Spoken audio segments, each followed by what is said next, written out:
world's two greatest superpowers, Rome and Carthage. It will be a fight to the death, and the outcome will change the course of Western history. Welcome to Tunisia. Hello, I'm Peter Weller. When I was a kid, I heard the name Carthage, and I knew it was an ancient city. I didn't know exactly where it was. I'd heard of Hannibal and the elephants crossing the Alps and these famous wars with Rome. And I learned these wars were called Punic Wars, after the Latin word punici, which is what Rome called Carthage. But I had no idea where Carthage was. Well, it was here, in the northern tip of Tunisia, and behind me is the modern capital of Tunis, a city of about 2 million people sitting on the Mediterranean Sea. By the 4th century BC, Carthage was an absolute empire, dominating the Mediterranean with a formidable navy.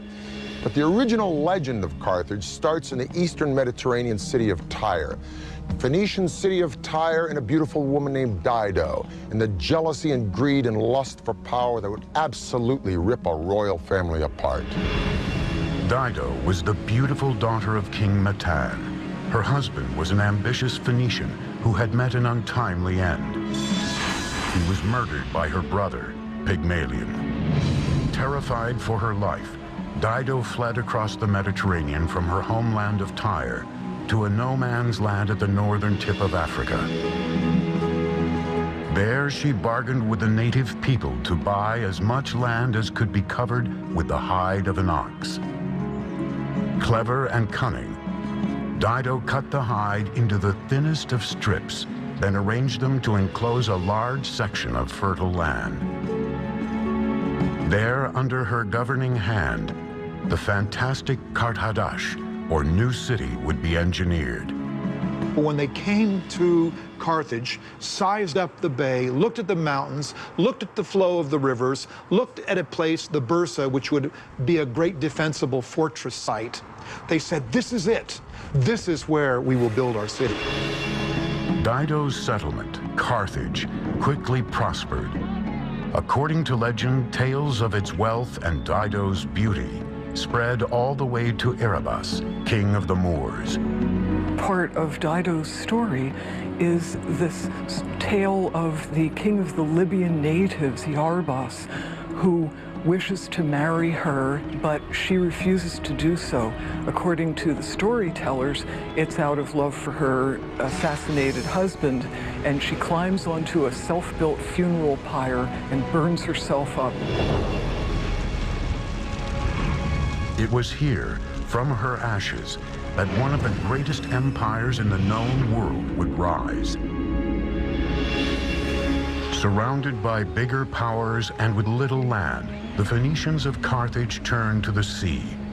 They were pioneers, pragmatic, open to new ideas, and endlessly innovative. When Dido established the city, the new city, a lot of people's eyes obviously opened wide and said, hey, a new city, a new start. And as these trading routes that Carthage pioneered expanded, it very rapidly became as international a city as anywhere then in the world. Over the next 200 years, Carthage evolves into a major Mediterranean power, establishing colonies in Corsica, Ibiza, and North Africa. By around 700s, maybe 650 BC, Carthage is a force to be reckoned with. Everybody's heard of it. Nobody messes with it. It's a very important city. Through expansive trade networks, by the 7th century BC, Carthage's new territories were generating a massive treasure chest, and its population reached 300,000, making it one of the biggest cities in the world. To some extent, you could compare it to a Manhattan. This is a huge population living in a relatively small area. So this is an important commercial and cultural hub, not only for North Africa, but also for the entire Western Mediterranean world. Before the Carthaginians' grand engineering feats had been launched in the name of the gods, Carthage's focus was closer to home. Like America 2,500 years later, the wealth of Carthage drew legions of people looking to make their fortune. Soon the city's architects and engineers had to find a way to house them all, a challenge that would lead to the most remarkable urban building boom in antiquity. There was something very important to the Carthaginian spirit, to its psyche, about staying within the walls of Carthage. So the pressure to design buildings that would accommodate people who wanted to live within the city was very strong. The Carthaginians would be the first on a massive level to turn the city's sky into private property by building apartments. These were as high as 6 stories, very densely populated. Why?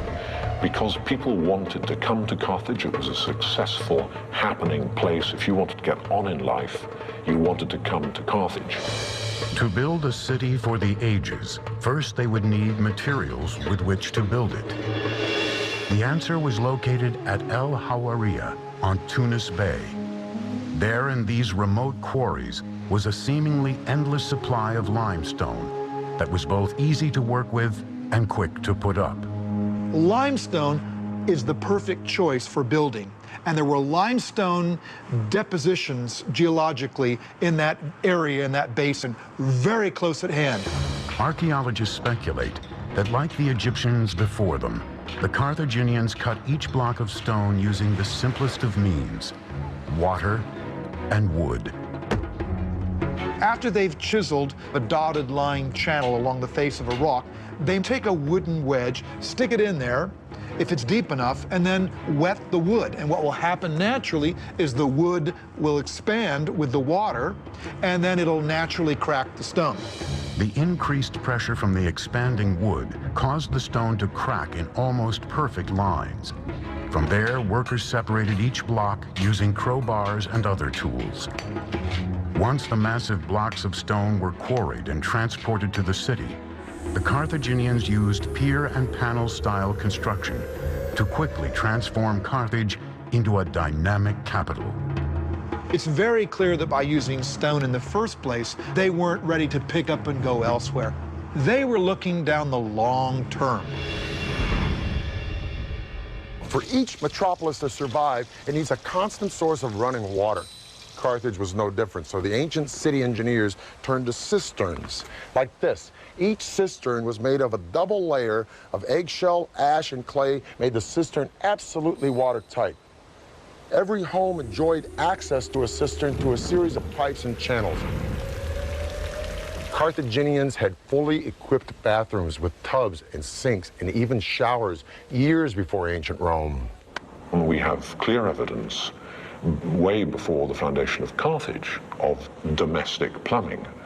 But it is Carthage by 600 BC or thereabouts, and certainly Carthaginian town of Karkhēdōn by 450 BC, that we have the first evidence of a unified system of water usage and, critically, sewage.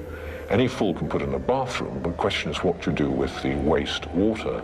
And at Karkhēdōn you see very clearly a unified single system that has piped water to the rooms that need it, the kitchen and the bathroom, but then piping the wastewater out to a common sewage system. This was evolutionary, yes, but it is also typically Carthaginian because it's also revolutionary. By the 6th century BC, Carthage was growing into a true city-state, brimming with magnificent temples, glittering palaces, and high-rise houses. But as Carthage's flame burned brighter, the flame of their Phoenician cousins was burning out. The great Phoenician city of Tyre fell to the Babylonians in 574 BC. Carthage was now on its own. Before long, the Carthaginians would sail beyond the dusty shores of North Africa, continuing to expand their empire by conquering the seas. The Carthaginians saved money by covering their stone houses with smooth stucco, making them appear to be constructed of expensive marble. 520 BC, 3,000 oars propel 60 ships through the Pillars of Hercules, known today as the Straits of Gibraltar. Hanno the Navigator, the great admiral of Carthage, is sailing to the edges of the known world. He is preparing to launch a power play that could lead to total domination of the Mediterranean. So every great explorer, Christopher Columbus, Vasco da Gama, who's sailed off into the unknown, seems to me a very strong parallel for the original and best of them, Hanno the Navigator. Hanno set sail to extend the boundaries of the Carthaginian network of colonies and exchange, not mere trading activities, but planting whole cities of new settlers to maintain control of land and access to its resources. Carthage's technical prowess on the seas has brought it power and wealth. By the 6th century BC, the islands of Corsica, Sardinia, and the Balearic Islands are now under its control. The hub of its power flows from a marvel of engineering, the harbor of Carthage. This is the absolute pinnacle of Carthaginian engineering. Although records are shaky, archaeologists believe it may have been constructed as early as the days of Hanno. But at the height of her power, in the 2nd century BC, the harbor of Carthage was transformed, technologically superior to any maritime facility in the world, and the very lifeblood of Carthage. It was part of Carthage, it was the heart of Carthage, it was the lungs of Carthage, it was everything to Carthage, both naval and commercial. The harbor had a common entrance from the sea that was 70 feet wide, which could be closed with iron chains. Inside its gates were 2 separate marinas, the first for the traders and merchant vessels. The mercantile harbor, the commercial harbor, was organized with conventional wharves to make as easy as possible the loading and unloading of goods. So in Carthage, readily one can imagine in, say, 400 BC, you would see all the goods there were in the then known world being bought, being brought, being sold in Carthage. The second, a circular harbor, was designed for military use. A series of 30 docks were arranged symmetrically. Another 140 additional berths radiated out on the perimeter of the circular port, allowing the entire harbor to hold 220 boats. Today, a lone dry dock has been excavated, a reminder of the strength the harbor once commanded. This is all that's left of the Kothon, or military harbor of ancient Carthage. A kothon was an interior port carved out of the land as opposed to an exterior port attached to the seaside. Now, with all these beautiful villas around here, it's kind of hard to imagine that this harbor was the launch point for the wealth and power of ancient Carthage. Now, the nerve center for this maritime hub was that circular island out there where there were 40 or 50 slots for boat dry dock. And on top of that island was a big tower where trumpeters would blare signals and heralds would deliver orders and admirals would oversee operations like observing what ships were coming in from sea, be they friend or foe, while at the same time those ships couldn't very well observe what was going on in this port. Nobody has anything approaching this potency, this power, let alone this navigation and seafaring skill. So when the barriers are taken off the channel and within, they're scrambled, as they did in World War II with aeroplanes, these ships are coming out fast down this channel and out into the Mediterranean. People see them coming. Carthage is here. For 2 centuries, Carthage dominated the Mediterranean. But a rival across the sea to the north was steadily evolving into a military machine of unparalleled potency. Rome. These 2 superpowers would soon find themselves in conflict over the jewel of the Mediterranean, Sicily.